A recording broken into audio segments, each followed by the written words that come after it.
ఆచితూచి ఆలోచించిన తర్వాతే అయోధ్య రామ మందిర ప్రారంభోత్సవానికి హాజరు కాకూడదని కాంగ్రెస్ అగ్రనేతలు నిర్ణయించారని పార్టీ వర్గాలు తెలిపాయి. ఇది ముమ్మాటికి బీజేపీ ఆర్ఎస్ఎస్ కార్యక్రమమేనని స్పష్టం చేశాయి. ఆహ్వానాలు సహా పలు అంశాల్లో ఆర్ఎస్ఎస్ విశ్వ హిందూ పరిషత్ నేతలు చురుగ్గా పాల్గొనడమే నిదర్శనమని కాంగ్రెస్ సీనియర్ నాయకుడు ఒకరు వెల్లడించారు.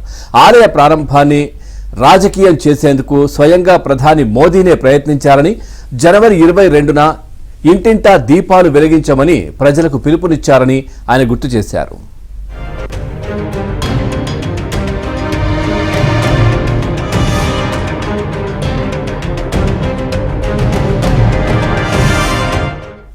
తమ పార్టీ నేతలు హాజరైనా వారిని విమర్శిస్తూనే ఉంటారని పేర్కొన్నారు. మందిర ప్రారంభానికి వెళ్లడంపై మేధావులతో చర్చించగా మందిరాన్ని బీజేపీ ఎలాగో ప్రచారాస్త్రం చేస్తుంది అన్నారు.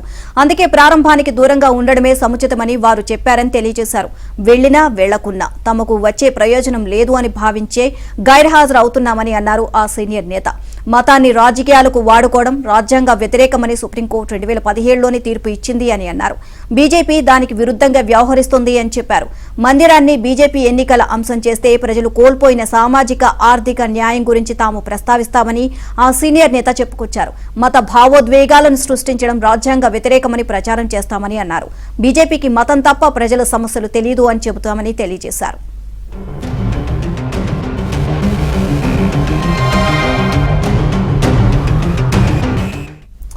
రామ మందిరాన్ని బీజేపీ అంశంగా చేసుకుంటే సమస్యల పరిష్కారం ముఖ్యమా, మతం పేరుతో మోసపోవడం ముఖ్యమా అని ప్రజల్లో చర్చ పెడతామని సీనియర్ తెలిపారు.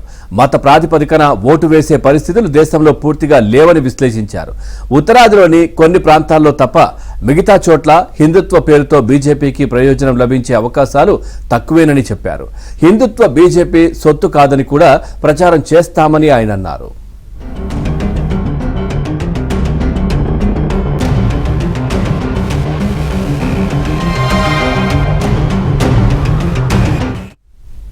మధ్యప్రదేశ్, రాజస్థాన్, ఛత్తీస్గఢ్ లో కాంగ్రెస్ గెలవకున్నా ఓట్లు తగ్గలేదు అన్నారు కాంగ్రెస్ సీనియర్ నేత. ఇక్కడ బీజేపీకి గతంలో వచ్చినన్ని ఎంపీ సీట్లు ఈసారి కష్టమే అన్నారు. ఈసారి మైనార్టీలు ఇండియా కూటమికి సంఘటితంగా ఓటు వేస్తారని అన్నారు. బీసీలు, దళితులు కూడా తమ వైపు మొగ్గు చూపుతున్నారని తెలియజేశారు. బీహార్లో బలమైన ఆర్జేడీ, జేడీయూ కాంగ్రెస్ కూటమిని దెబ్బతీయలేరు అన్నారు. యూపీలో ఎస్పీ, కాంగ్రెస్, బీఎస్పీ కలిస్తే బీజేపీ సీట్ల సంఖ్య గతంలో కంటే తగ్గిపోతుంది అని చెప్పుకొచ్చారు.